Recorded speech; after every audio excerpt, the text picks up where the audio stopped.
Okay, so we are on time and we are recording. We are recording the Real English Party Online Tuesday Afternoon Book Club. The book we are reading is Stephen King's Fairy Tale.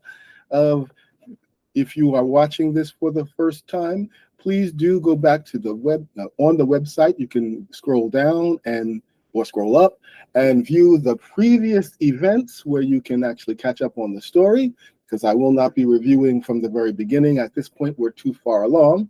Of course, you can join at any time in this story because it is really just a reading exercise. So you don't have to know all the things.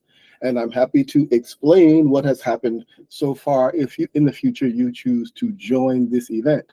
Okay, but in any event, we are now continuing the story. Our hero, Charlie, is doing the kind thing of taking care of Mr. Bowditch, who is now in the hospital, but will be returning home soon. Mr. Bowditch is going to be receiving some very important therapy to recover from his injuries. And of course, how he gets the money to do this is what was explained earlier in the chapter we are presently reading. Basically, Mr. Bowditch has a bucket of gold pellets.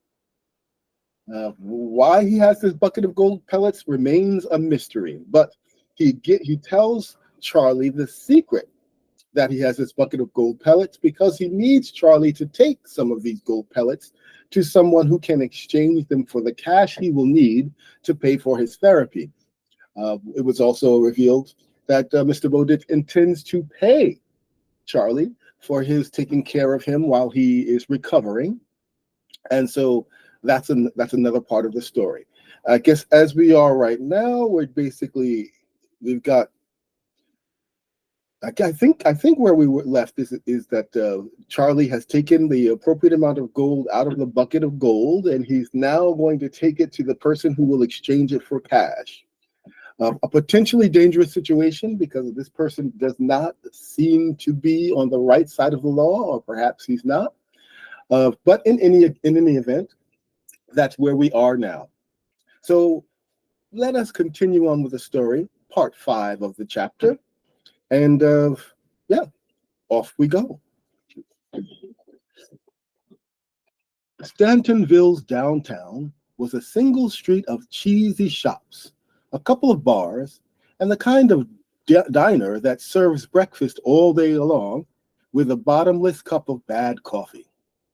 A number of the shops were closed and boarded up, with signs saying they were for sale or lease. My dad said that once Stantonville was a thriving little community, a great place to shop for people who didn't want to go to Elgin, Naperville, Joliet, or all the way to Chicago. Then, in the 1970s, the Stantonville Mall opened. Not just a mall either, but a super mall with a 12-screen Cineplex, a kiddie amusement park, a climbing wall, a trampoline area called Flyers, an escape room, and guys wandering around dressed as talking animals. The Glitter Dome of Commerce was to the north of Stantonville. It sucked most of the life out of the downtown area, and what the mall missed got sucked out by the Walmart and Sam's Club to the south on the Turnpike exit. Being on my bicycle, I avoided the pike and took Route 74A, a two-lane running past farms and cornfields. There were smells of manure and growing things. It was a pleasant spring morning and would have been a pleasant ride if I hadn't been aware of the small fortune I was carrying on my pack. I remember thinking about Jack, the boy who'd climbed the beanstalk. I was on Stantonville's main drag by 9:15, which was a little early, so I stopped in the diner, got a Coke, and sipped it sitting on a park bench in a dirty little plaza featuring a dry fountain filled with trash and bird-beshitted statue of someone I'd never heard of. I thought about the plaza and dry fountain later, in a place even more deserted than Stantonville. I can't swear that Christopher Polly was there that morning. I can't swear he wasn't. Polly was the kind of guy who could fade into the landscape until he was perfectly ready for you to see him. He could have been in the diner, chowing down on bacon and eggs. He could have been in the bus shelter or pretending to study the guitars and boomboxes in the Stantonville Pawn and Loan. Or he could have been nowhere. All I can say is that I don't remember anyone in a retro White Sox hat, the kind with the red circle on the front. Maybe he wasn't wearing it, but I never saw that son of a bitch without it. At 20 to 10, I tossed my half-full Go Cup into a nearby trash barrel and pedaled slowly down Main Street. The business section, such as it was, ran only 4 blocks. Near the end of the 4th, just a stone's throw from a sign reading, "Thanks for visiting beautiful Stantonville," was Excellent Jewelers We Buy and Sell. It looked as shabby and dilapidated as the rest of this dying town's businesses.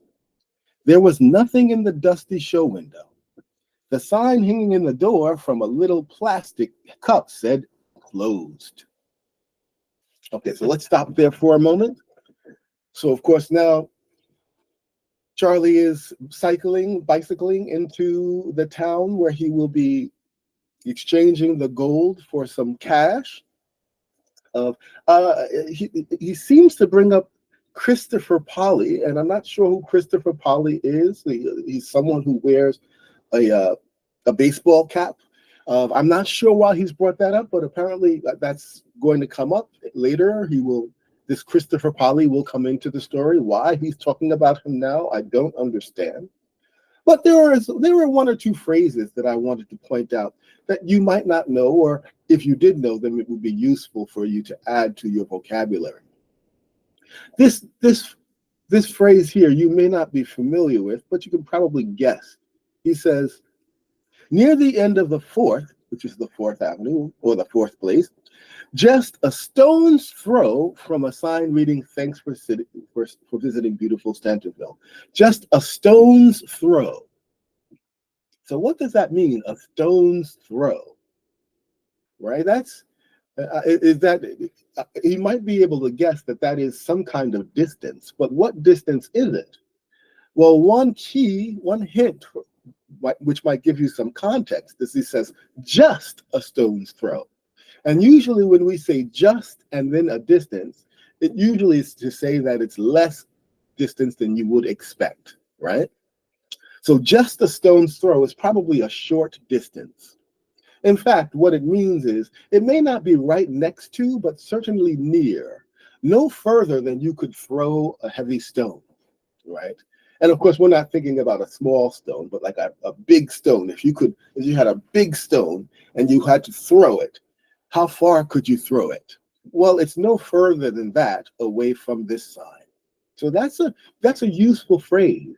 You might want to think of ways that you could use that in your own English conversation, right?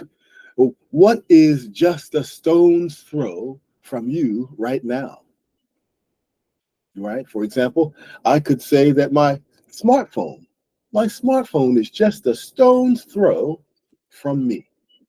Right? It's no further than I could throw a stone, a heavy stone, of course. So what would you say is a stone's throw from your house? Or what is a stone's throw from your place of business, right? If you use it, it becomes a part of your English, and it's more colorful than just saying near or close to. You could say just a stone's throw from, right? And another word I wanted to point out, because you might not know this word, it's kind of what we call an SAT word, which means it's the kind of word that they would use in our college entrance exams to test how big our vocabulary is. And then often we wouldn't use it as much after taking that test. But it is a useful word, right? So let's look at this word dilapidated. Yeah? The sentence says, it looked as shabby and dilapidated as the rest of this dying town's business. Now, shabby, if you don't know, shabby actually just means not very classy and not very expensive, possibly very cheap and low quality. That would be shabby. Also, it may be not well maintained and therefore low quality, right? But dilapidated, what does that mean? Well, it must mean something relating to shabby, right? You could probably guess without looking this up that dilapidated means something bad, right? It's not something good. It comes from the verb to dilapidate. And to dilapidate is to slowly fall apart or decompose. So a dilapidated place, well, it's basically saying a place that is falling apart, that is not well maintained, that is old, and possibly even dangerously so, right? So that's a word that you can add to your lexicon of words, which means your vocabulary, and make it yours. Use it as soon as you can. What in your neighborhood would you say is dilapidated?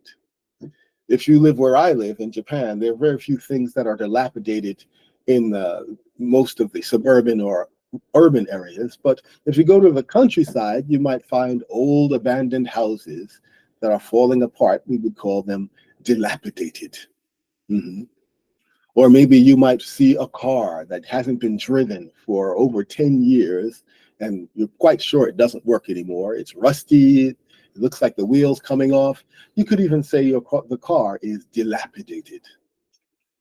All right, so that's a useful word, and I encourage you to use it in future book clubs if you should join even. Okay, and test out how well you're using it if you're using it accurately. But let's move on. There was a bell. I pushed it. No response. I pushed it again, very conscious of the pack on my back. I put my nose against the glass and cupped my hands to the sides of my face to cut the glare. I saw a shabby rug and empty display cases. I was starting to think either I'd made a mistake or Mr. Bowditch had when a little man in a tweed cap, button-up sweater, and baggy pants came limping up the center aisle. He looked like the gardener in a British detective show. He stared at me, then limped away and pressed a button by the old-fashioned cash register. The door buzzed. I pushed it open and stepped inside to a smell of dust and slow decay. Coming back, he said. I stayed where I was. You're Mr. Heinrich, right? Who else? Could I see your driver's license? He frowned at me, then laughed. The old man sends a careful boy, and good for him. He took a beat-up wallet from his back pocket and flopped it open so I could see his driver's license. Before he flopped it closed again, I saw that his first name was Wilhelm. Satisfied? Yes, thank you. Coming back, Schmelt. I followed him into the back room, which he unlocked with a keypad, carefully shielding it from me while he punched in the numbers. Inside was all the stuff that wasn't up front. Shelves crammed with watches, lockets, brooches, rings, pendants, chains. Rubies and emeralds flashed fire. I saw a tiara loaded with diamonds and pointed. Are those real? Ja, real. But I don't think you came here to buy. You came here to sell. You maybe noticed I didn't ask to see your driver's license. That's good, because I don't have one. I already know who you are. I saw your picture in the paper. The Sun? USA Today. You are nationwide, young Mr. Charles Reed, at least for this week. You saved old Bowditch's life. I didn't bother telling him that I'd been the dog. I was tired of that. I only wanted to do my business and get out. All the gold and jewels freaked me out a little, especially when compared to the barren shelves out front. I almost wished I'd brought the gun, because I was starting to feel not like Jack the Beanstalk boy, but Jim Hawkins in Treasure Island. Heinrich was small and dumpy and undangerous. But what if he had a long John Silver associate lurking somewhere? It wasn't an entirely paranoid idea. I could tell myself that Mr. Bowditch had been doing business with Heinrich for years, but Mr. Bowditch himself had said he'd never done an exchange of this magnitude. "Let's see what you have," he said. In a boy's adventure novel, he would have been a caricature of greed, rubbing his hands together and all but drooling. But he just sounded businesslike, maybe even a little bored. I didn't trust that, and I didn't trust him. I set the backpack on the counter. There was a scale nearby, and it was indeed digital. I unzipped the flap. I held it open, and when he peered in, I saw something change in his face. A tightening of the mouth, and a momentary widening of the eyes. "Mein Gott! Look at what you have been carrying on your bicycle." The scale had a lucite tuft hanging on chains. One more time, sorry. The scale had a lucite trough hanging on chains. Heinrich put small handfuls of gold pellets into the trough until the scale read 2 pounds. He set them aside in a plastic container, then weighed another 2. When he finished weighing the last 2 and adding them to the rest, there was still a small creak of gold in one of the folds at the bottom of the backpack. Mr. Bowditch had told me to go a little heavy, and I had done so. "I think another 1/4 pound left over, Hein," he said, peering in. "You sell it to me, I give you $3,000 cash money. Bowditch doesn't need to know. Call it a gratuity." Okay, so let's stop there for a moment. Okay, so now there probably were words here that we come up with that you didn't understand, but I want to make sure that you understand these words because they're useful. He used this word, he said, in a boy's adventure novel, he would have been a caricature of greed. There it is, caricature. Are you familiar with the word caricature? Not by the way it's spelled, but by the way it sounds. It certainly sounds like character, doesn't it? In fact, a caricature is a character that is drawn usually, but it's drawn of someone real. So that is, if you were to try to draw someone real to create a character, but to make it a cartoon character or an animated character, what you want to do is take the real features and exaggerate them so that it looks a little funny or interesting in drawing, right? So a caricature is basically something someone takes and draws of you, and then they try to extenuate the features so that it looks funny. For example, this is just a drawing of me. Happens to be a drawing of me by one of my first real English party guests and students.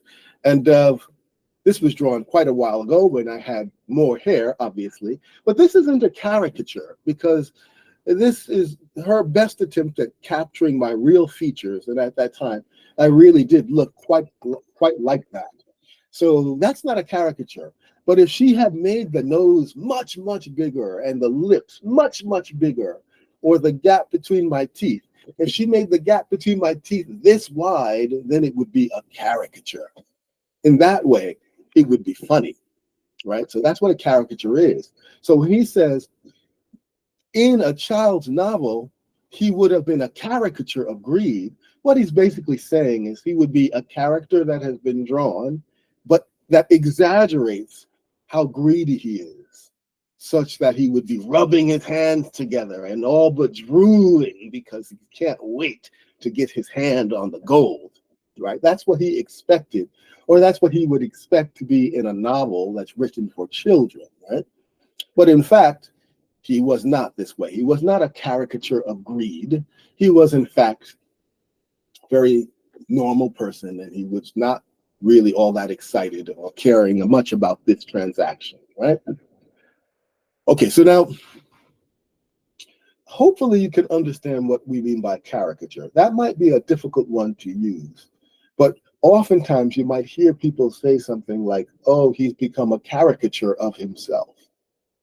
And what that often means is that the way that people know him, he tries so much to be that he's no longer authentic anymore. He's just trying too hard to uphold the image of how people have seen him up until now. So a caricature can be used in many different ways. So that might be more complex. If you want to make an example sentence using that word and drop it in our comments, I'll try to give you some advice about if you're using it correctly or not.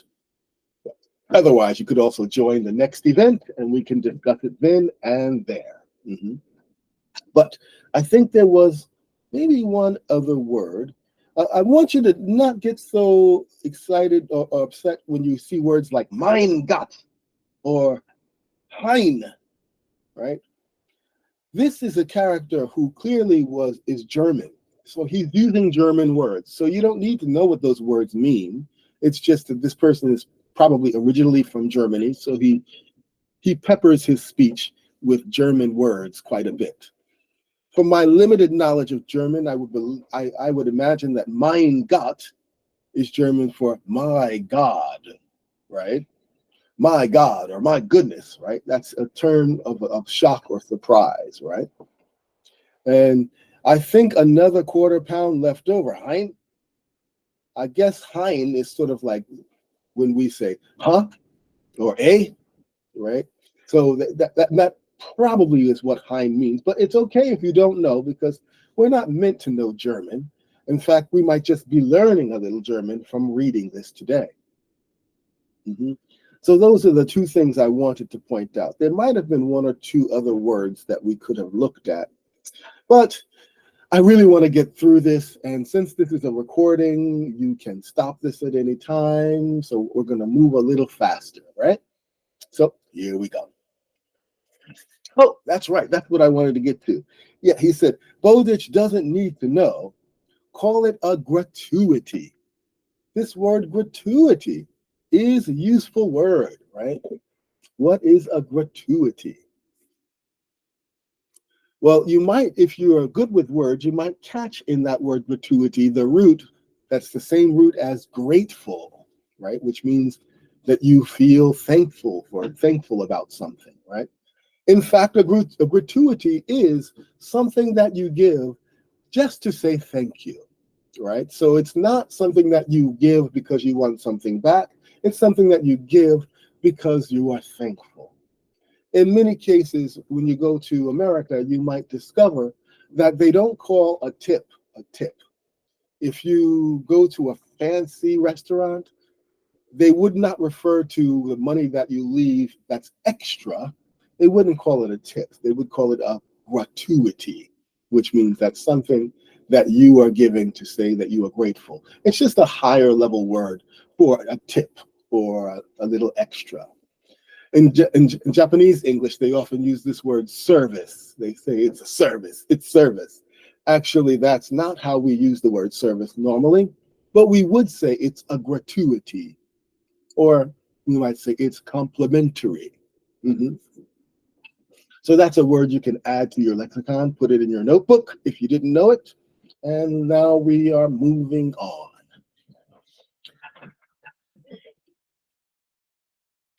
Call it something he could hold over my head, I thought. I said thanks anyway and zipped the flap closed. You have a check for me, right? Yes. The check was folded into the pocket of his old guy sweater. It was from the PNC Bank of Chicago, Belmont Avenue branch, and made out to Howard Bowditch in the amount of $74,000. The memo opposite Wilhelm Heinrich's signature read personal services. It looked okay to me. I put it in my wallet and put the wallet in my left front pocket.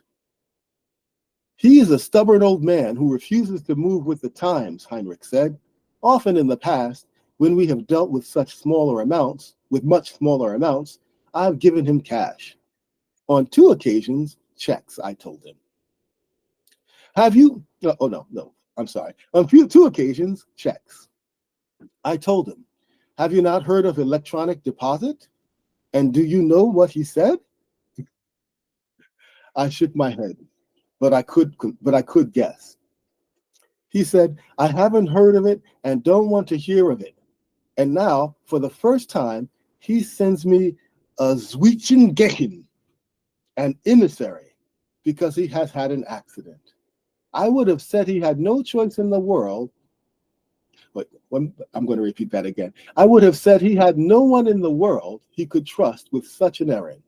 But here you are, a boy on a bicycle. And here I go, I said, and went to the door leading back to the as yet empty store, where he might or might not stock the display cases later.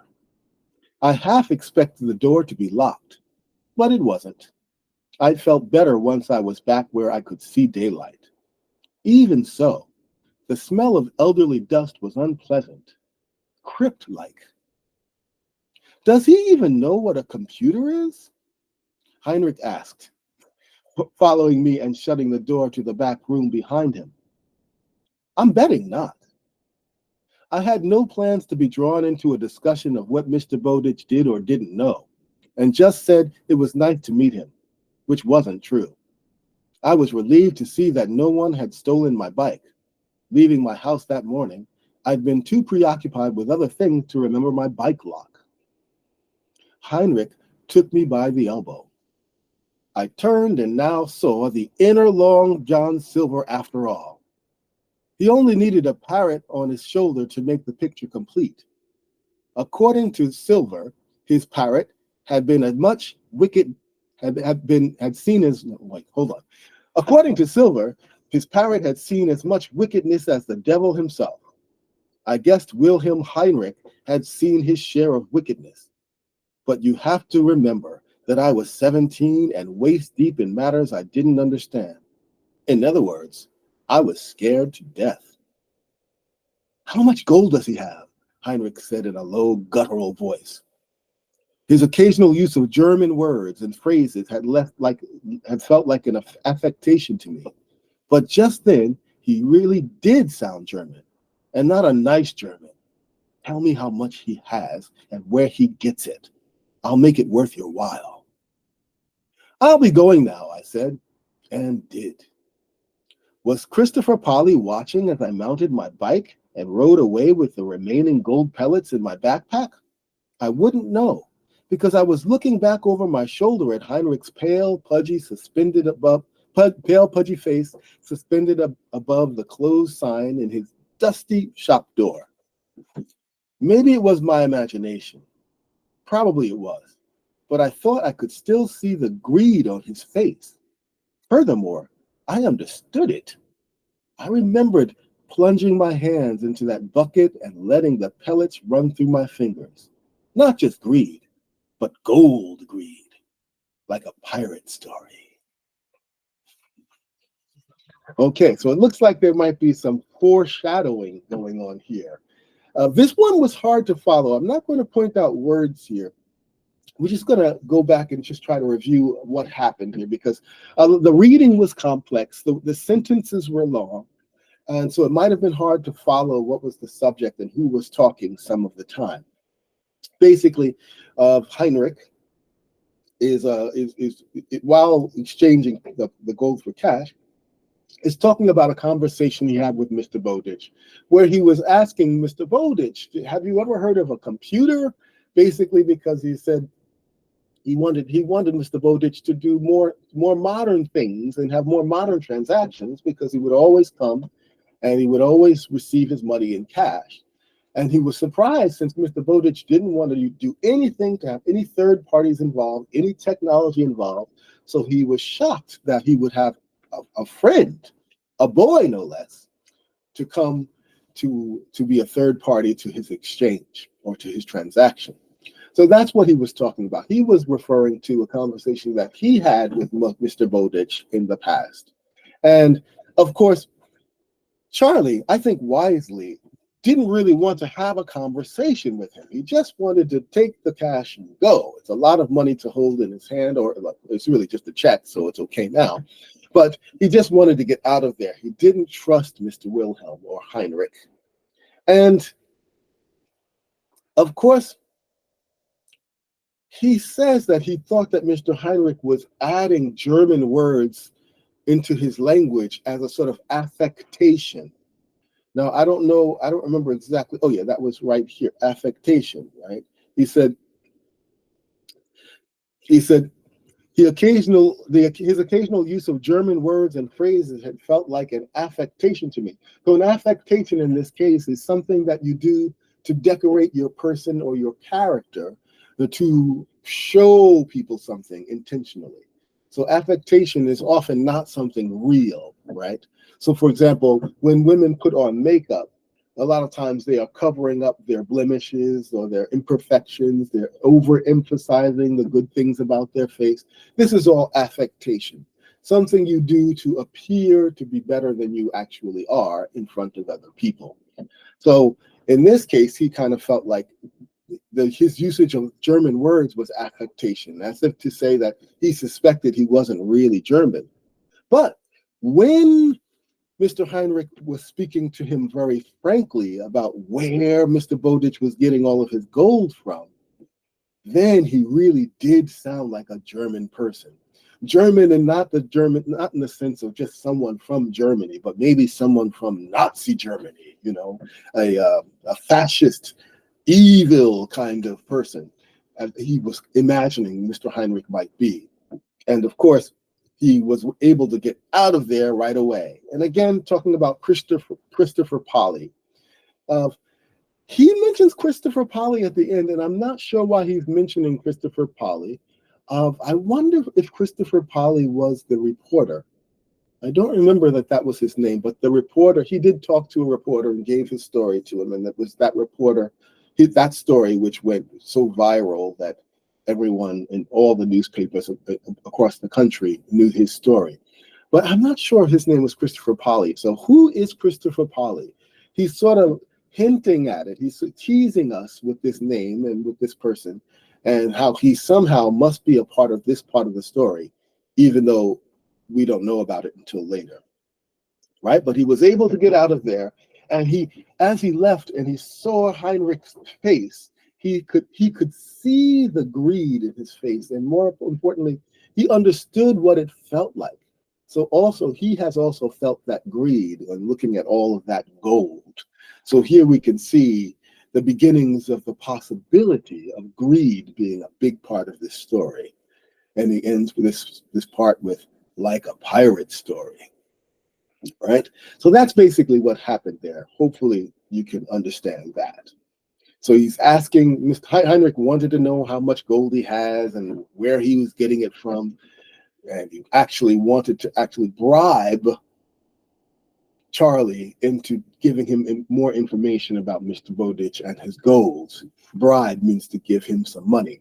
That's usually what it means when we say, I'll make it worth your while, right? When we say something like that, I'll make it worth your while, that basically means I'll give you the money for it. I'll give you something that you will really want for it. I'll make it worth your while. So he was trying to bribe Charlie into betraying Mr. Bowditch. But Charlie didn't do it. Charlie got out of there, and so we're moving on in the story. So around 4 o'clock that afternoon, a van with Arcadia Outpatient on the side pulled up to the curb. I was waiting on the walk with Radar on her leash. The gate, now rust-free and newly oiled, was standing open. An orderly got out of the van and opened the back doors. Melissa Wilcox was standing there behind Mr. Bowditch, who was in a wheelchair with his fixator-encased leg outstretched. She unlocked the wheelchair, pushed it forward, and hit a button with the heel of her hand. As the platform and wheelchair started to descend, my stomach also sank. I'd remembered the phone, the urinal, even the call bell. His check from Heinrich was safe in my wallet. All good. But there was no wheelchair ramp.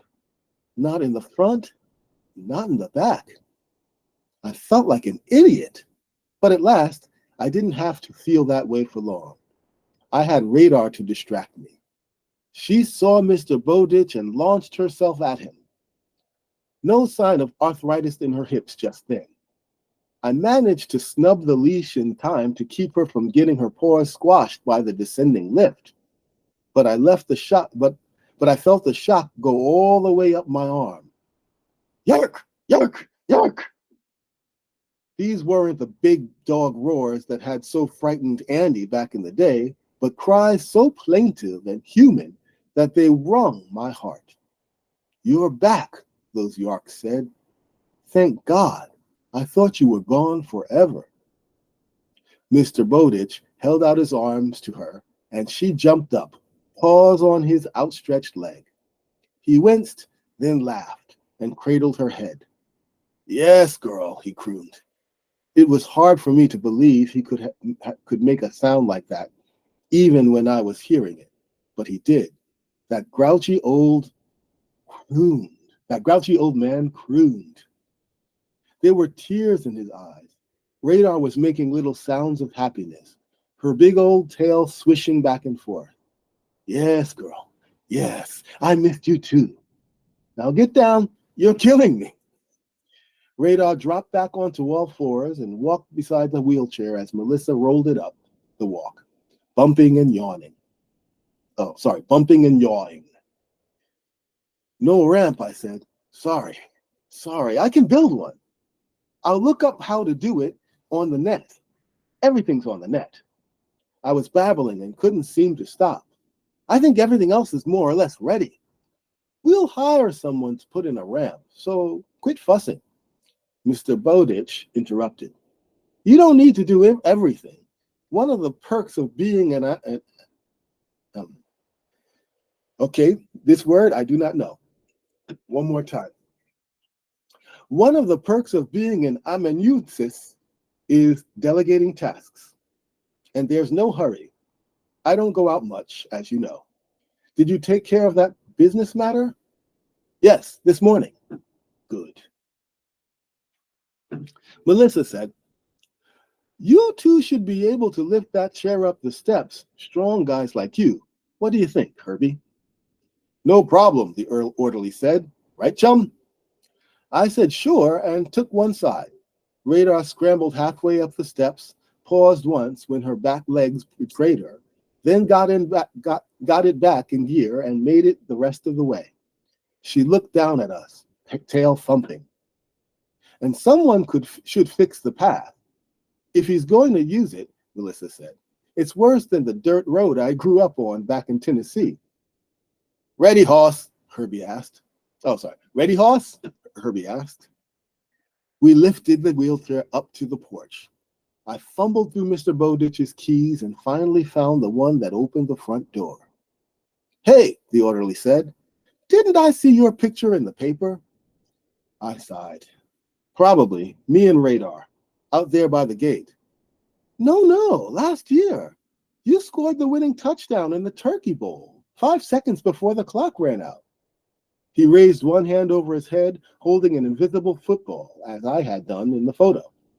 Hard to tell why him remembering the picture instead of the more recent one made me happy, but it did. In the living room, I waited, more nervous than ever, while Melissa Wilcox inspected the rollout couch. Good, she said. This is good. A little low, maybe, but we make do with what we have. You'll want a bolster or something to give that leg of his a little extra support. Who made the bed up? I did, I said, and her look of surprise also made me happy. Did you read the pamphlet I gave you? Yes, I got this antibacterial stuff for pin care. She shook her head. Simple saline is all you need. Warm salt water. Do you feel ready to transfer him? Hello, Mr. Bowditch said. Perhaps I could be a part of this conversation? I'm right here. Okay, so we'll stop there for a moment, right? And backtrack a little bit. Okay, so Mr. Bowditch arrives home. As he's being lowered from the van in his wheelchair, Radar, his dog, gets really excited, tries to jump on him, almost hurts himself. So, of course, Charlie has to pull him back. He's nervous as Mr. Bowditch arrives because he's not sure if he did everything. He realizes that he forgot to build a ramp, which Mr. Bowditch would need since he uses a wheelchair. He offers to make the ramp, and of course, Mr. Bowditch says, one of the perks. Now, perks is a word that you might find useful. What is a perk? Now, you might know what that means, but I'll give you a moment to think about it. What is a perk?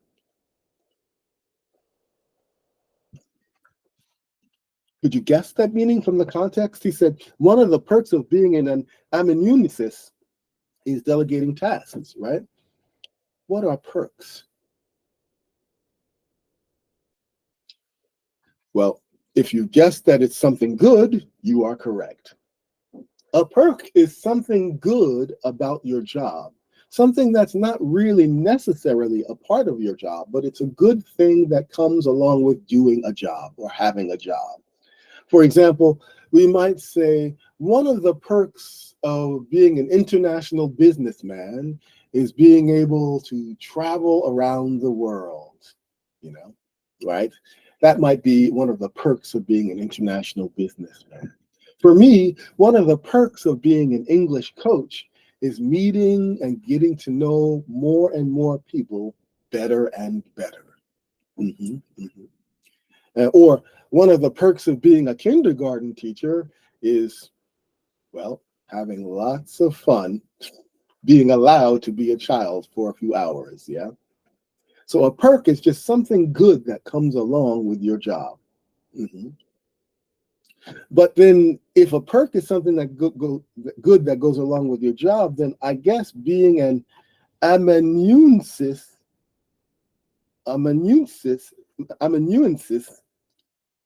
well, that must be a job of some kind. I have no idea what that job is, but I'm going to guess the meaning because, we don't want to waste time looking up every word we don't know, right? I'm going to guess that this has something to do with Charlie's job, right? And what's Charlie's job? Charlie's job is to take care of Mr. Bowditch, to manage his affairs in ways that Mr. Bowditch can't at this time, right? So we'll assume that an amanuensis, if I'm pronouncing that correctly, or amanuensis, maybe that is someone who is a caretaker of some kind for someone else. Okay, but with that one, just to satisfy my own curiosity, we will look that up. I also want to see how it's pronounced. So it looks like it's pronounced amanuensis, amanuensis. Okay. And it says a literary or artistic assistant, in particular one who takes dictation or copies manuscripts. Okay, so actually, it is sort of an assistant. In this case, I think he's being funny a little bit, because obviously Mr. Bowditch is not a writer of any kind, but he's really kind of titling Charlie this high-level title of someone who is assisting a great talent in taking down notes, or as almost acting as a secretary for a great thinker or a great artist, right? So it is an assistant of a sort. This word I've never heard before. I don't think you'll need to know it because I've never heard it before. If you use it, I doubt that people will know what it is. But hey, we've learned a new word again. All right, but let's move on. Okay, so then what happens is as they arrive at the stairs of Charlie agrees to help to lift Mr. Bowditch's wheelchair up the stairs with the orderly. An orderly is a person who also assists the nurses and the doctors in doing the heavy lifting in the hospital, right? So helping the orderly, I believe, did you catch the orderly's name? I think Melissa said the orderly's name, but I forgot what it was. It probably won't be that important, but you never know, right? But anyway, in any event, the orderly and Herbie, that's his name, Herbie. And in the process of receiving Charlie's assistance, Herbie notices that Charlie is familiar, but he doesn't know Charlie from the story that's now spreading across the nation of how he saved Mr. Bowditch. He remembers a story from a local newspaper about how he performed very, very well at a football game. And of course, he was much more happy to be known for that, because there he really did accomplish something in his own opinion. So he felt good about that. And also, he surprises Melissa in that he did read all of the instructions for taking care of someone. And so he was able to set up the bed and to do everything as it should be done. He knows that he's supposed to use antibacterial stuff for the pin care, that is to treat the thing that's on Mr. Bowditch's leg. But she says simple salt water or saline should be fine. All right. So now we're moving on. Yes, but I'm not talking to you, Melissa said it with a smile. Not sure, I said. Mr. Bowditch, Melissa said, now I am talking to you. Do you mind if Charlie test drives you? Mr. Bowditch looked at Radar, who was sitting as close as she could. What do you think, girl? Trust this kid? Radar barked once. Radar says okay, and I say okay. Don't drop me, young man. This leg is stinging high C. I moved the chair close to the bed, put on the brake, asked if I could stand on his good leg. If he could stand on his good leg. He pushed himself up partway, allowing me to unlock the lower the leg rest that had been supporting his bad one. He grunted, but made it the rest of the way, swaying a little, but vertical. Turn so your butt's facing the bed, but don't try to sit until I tell you, I said, and Melissa nodded approvingly. Mr. Bowditch did that. I moved the wheelchair out of the way. Can't stand this way for long without the crutches. The sweat was popping on his cheeks and brow again. I squatted and took hold of the fixator. Now you can sit. He didn't sit. He dropped, and with a sigh of relief, he lay back. I put his bad leg on the bed, and my first transfer was complete. I wasn't sweating as much as Mr. Bowditch was, but I was sweating, mostly from nerves. This was a bigger deal than taking throws from the pitcher. Not bad, Melissa said. When you get him up, you'll want to hug him. Lace your fingers together in the middle of his back and lift. Use his armpits. For support, I said. It was in the pamphlet. I like a boy who does his homework. Make sure his crutches are always closed, especially when standing from the bed. How do you feel, Mr. Bowditch? Like 10 pounds of shit in a 9-pound bag. Is it time for my pills? You had them before we left the hospital. You can have more at 6. That seems like a long time from now. How about Percocet to tide me over? How about I don't have any? Then, to me, you'll get better at this, and so will he, especially as he mends and his range of movement increases. Step outside with me a moment, will you? Talking behind my back, Bowditch called. Whatever it's about, that young man will not be administering any enemas. Whoa, Herbie said.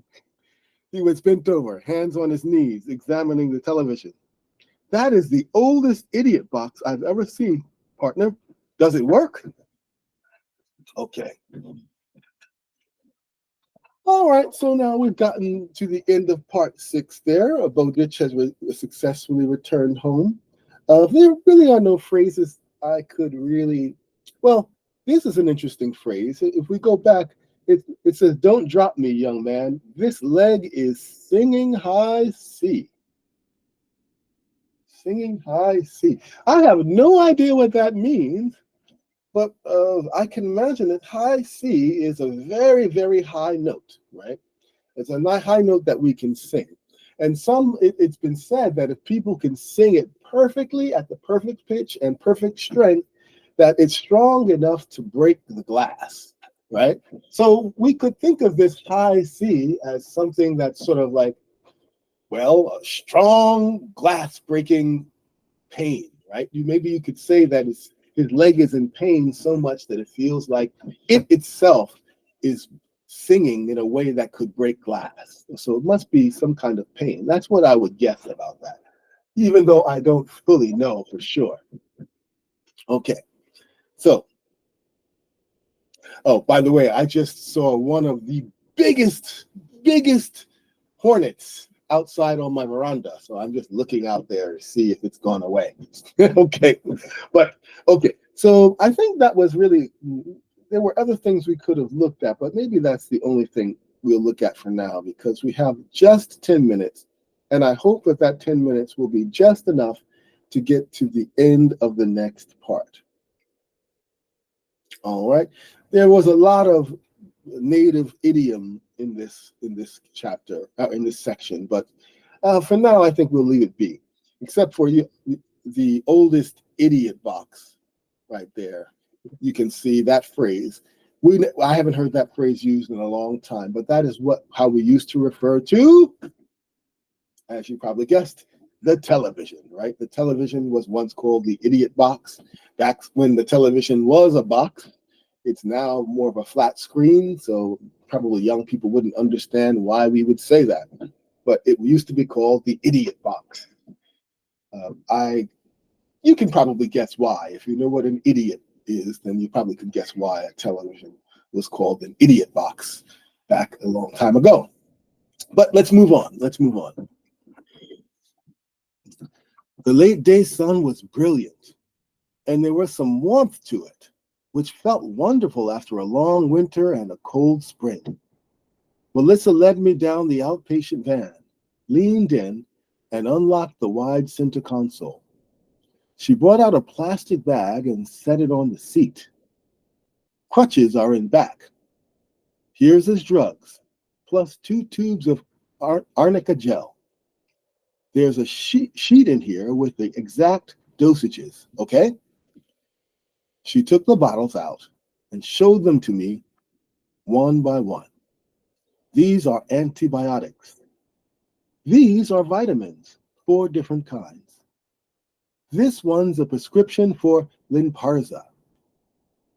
Get refills at the CVS in Century Village. These are laxatives. There are no suppositories, but you should read up on how to administer them if he needs one. He won't like it. Not much he does like, I said. Mostly radar. And you, she said. He likes you, Charlie. He says you're trustworthy. I hope he's not just saying that because you came along at the right time to save his life. Because there's these. The biggest bottle was filled with 20 milligram OxyContin pills. Melissa looked at me solemnly. This is a bad drug, Charlie. Very addictive. It's also extremely effective against the kind of pain your friend is now suffering, and may continue suffering for 8 months to a year. Perhaps longer, depending on his other issues. What other issues? She shook her head. Not for me to say. You just stick to the dosing schedule and turn a deaf ear to his demands for more. He can actually get more before our therapy sessions, and knowing that will become one of his primary motivations, maybe his biggest, to continue with the therapy even when it hurts. And it will hurt. You need to keep them where he can't get at them. Can you think of a place? Yes, it was the safe I was thinking of. It'll work at least until he can climb the stairs. So 3 weeks. If he sticks with his therapy, maybe a month. Once he can go up, you'll need to think of another one. And it isn't just him you have to worry about. To the addicted, these pills are worth their weight in gold. I laughed. I couldn't help it. What? What's so funny? Nothing. I'll keep them safe, and I won't let him talk me into more. She was looking at me closely. What about you, Charlie? Because I have no business giving these to a minor. So far as the doctor who prescribed them knows, they'll be administered by an adult caregiver. I could get in trouble. Would you be tempted to try one or two and get a little high? I thought of my father and what the booze had done to him, and how I had to believe we might be sleeping under highway bridges, all our possessions in a stolen shopping cart. I took the big bottle of Oxy tablets and dropped it back into the bag with the rest of the medicines. Then I took her by the hand and looked into her eyes. Not fucking likely, I said. I like that one. I like that. Okay, that was a good little section. All right, so I guess we made it to section 8. Section 8 is a little bit long, but well, no, section 8 is not much longer, but well, let's see. If we go to section 8, you know what? Let's go all the way to the end of this chapter if we can, right? So I'm going to read, and probably we'll go a little bit over the hour, but then we'll see if we can get to the end of this chapter, and then it'll be time to recruit. Okay, so let's go. There was a little more instruction, which I drew out because I was nervous to be alone with him. What if something happened and that stupid 1970s phone decided not to work? Then you'll call 911 on your 21st century phone, I thought, like you did when you found him on the back steps. But if he had a heart attack? What I knew about CPR, I'd learned on TV shows. And if his motor stopped, there wouldn't be time to check out a YouTube video on the subject. I saw more homework in my future. I watched them drive away and went back inside. Mr. Bowditch was lying with one arm over his eyes. Radar sat attentively by the bed. Now it was just the three of us. You okay? I asked. He dropped his arm and turned his head to look at me. His expression was desolate. I'm in a deep hole, Charlie. I don't know if I can climb out. You will, I said, hoping I sounded more confident than I felt on that subject. Want something to eat? I want my pain pills. I can't. He raised a hand. I know you can't. I won't lower myself or insult you by begging for them. Ever. At least I hope not. He stroked Radar's head again and again. She sat perfectly still, her tail moving slowly from side to side, her eyes never leaving him. Give me the check and a pen. I did that, along with a hardcover book he could use for support. He printed for deposit only, then scrawled his signature. Will you bank that for me tomorrow? Sure, First Citizens, right? Right. Once it's in the system, I can write a check to cover my hospital stay. He handed me the check, which I put back in my wallet. He closed his eyes, opened them again, and stared at the ceiling. His hand never left Radar's head. I'm so tired, and the pain never takes a vacation. Doesn't even take a fucking coffee break. Food? Don't want it, but they tell me I have to eat. Maybe some S&S, sardines and saltines. That sounded terrible to me, but I got them, along with a glass of ice water. He drank half of that greedily before starting on the sardines, headless and gleaming with grease. Ugh. He asked me if I still meant to stay the night. Tonight and all week, I said. Good. I never minded being alone before, but now it's different. Do you know what falling off that ladder taught me? Or rather, re-taught me? I shook my head. Fear.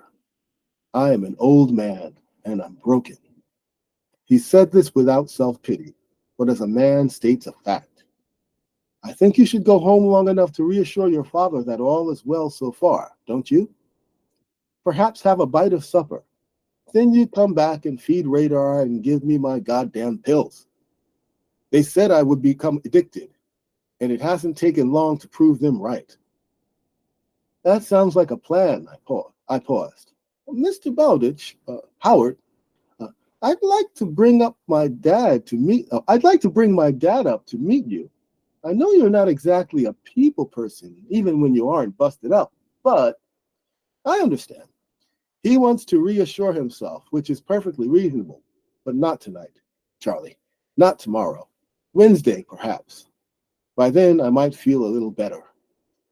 Okay, I said. One more thing. I wrote my cell number on a post-it and put it on the little table beside his bed, a table that would soon be covered with rubs and gauze pads and pills, but not oxy. The bell is for when I'm upstairs. Very Victorian. But anytime I'm gone and you need me, call me on my cell, whether I'm in school or not. I'll tell Mrs. Silvius in the office what the situation is. All right, go on, reassure your father. But don't be late coming back, or I'll try to get up and find those pills myself. He closed his eyes. Bad idea, I said. Without opening them, he said, the universe is full of them. Okay, we're just going to move on till we get to the end. Mondays are catch-up days for my father. Often he's not home until 6:30 or even 7, so I didn't expect to find him there. And he wasn't. He was outside Mr. Bowditch's front gate waiting for me. I left work early, he said when I came out, worried about you. You didn't have to. He slung an arm around my shoulders and gave me a hug. So sue me. I saw you come out and talk to a young woman while I was halfway up the hill. I waved, but you didn't see me. You looked like you were concentrating hard on whatever she was telling you. And you've been waiting out here since then? I thought about knocking on the door, but I guess in this situation, I'm like a vampire. I can't come in until I'm invited.